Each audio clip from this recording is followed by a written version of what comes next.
أموريني. الفنانة الجميلة أنا ميرفت أبو الحوف. يخبر أبي عليك. الفنانة الجميلة ميرفت أبو الحوف، تاريخ جميل وطويل ومشرف.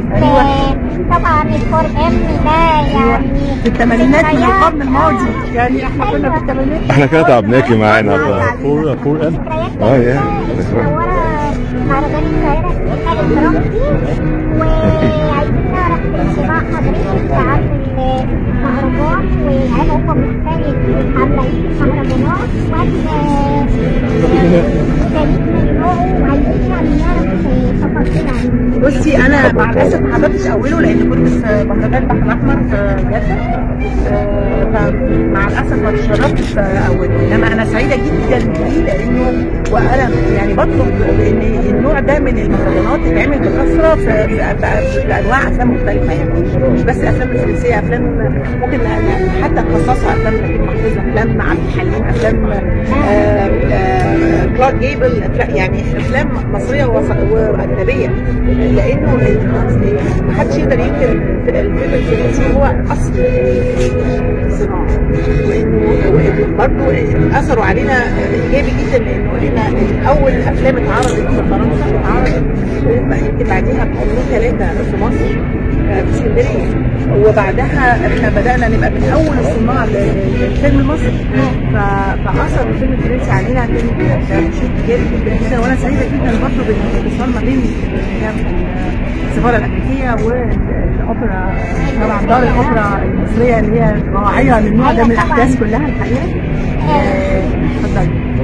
طبعا احنا عارفين ان مصر ام الدنيا وبتحتضن الثقافات، وهي من اقوى بلاد العالم ثقافه وتحضر وكل حاجه فيها حلوه.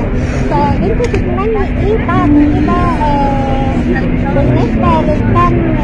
لان احنا ايامنا الحاليه بنشوف حاجات غريبه كده بتطلع، يعني عملت رسوم في الصوره. فحضرتك بصي انا مؤمنه انه لن يصح الا الصحيح، يعني حتى لو في انتاجات او انتاج فني مش على قد المستوى، ما هواش حاجه تشرفنا، الا انه في حاجات كتيره جدا على قد المستوى بتشرفنا. فكثره الانتاج الايجابي او الانتاج المتميز هيخلي المتفرج ينتج. انا ضد المنع، انا ما بحبش امنع، لانه الممنوع مرغوب، وفي افلام كتيره قوي عشان اتمنعت واعمال اتمنعت بقت مرغوبه اكتر لمجرد انها اتمنعت. فانا ضد ان انا امنع، انا انتج منتج احلى واقيم ويشد المشاهد بشكل اكبر. طب في حاجة كمان، احنا عارفين اللي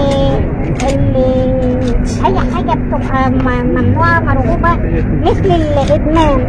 ايه رأيك لو في حاجة تعالج الفئة دي وتطلعهم للعالمية؟ ده أنا دلوقتي مفتقدة العلم، ده أنا بنزل لتحت، ده أنا لو لقيت حد يحتضنني ويصطادني فوق أنا هرفع وأتركها مع بلدي. فمش هبقى ممنوع، لا أنا هبقى حاجة.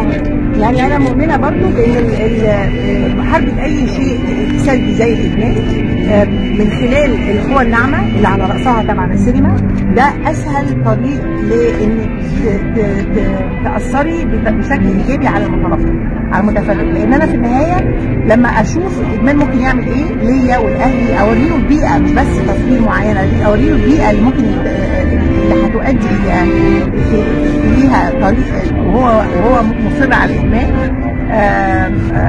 شوفانه غير لما اقول له ده هيعمل معاك كذا وده هيعمل معاك كذا. رسائل مباشره عاده ما بتجيبش صدمه، ما بتبقاش مؤثره زي لو فعلا شايف.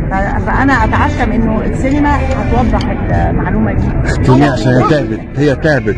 انا قالت هات لك بقى عشان انا عايزه الله يخليك. لا ازاي الختام؟ ايوه اشكريها. يلا اكتبيها، يلا اكتبيها. انا نفسي خالص ميرفت ابو عوف الفنانه الكبيره ميرسي على محبتك وتواضعك، ده شيء جميل، يعني شيء محبوب الفنان يكون عنده روح التواضع والبساطه، دي حاجه جميله جدا. لا والله ده ليا الشرف. ميرسي لك، شكرا، نورت الدنيا كلها، نورت المكان كلها.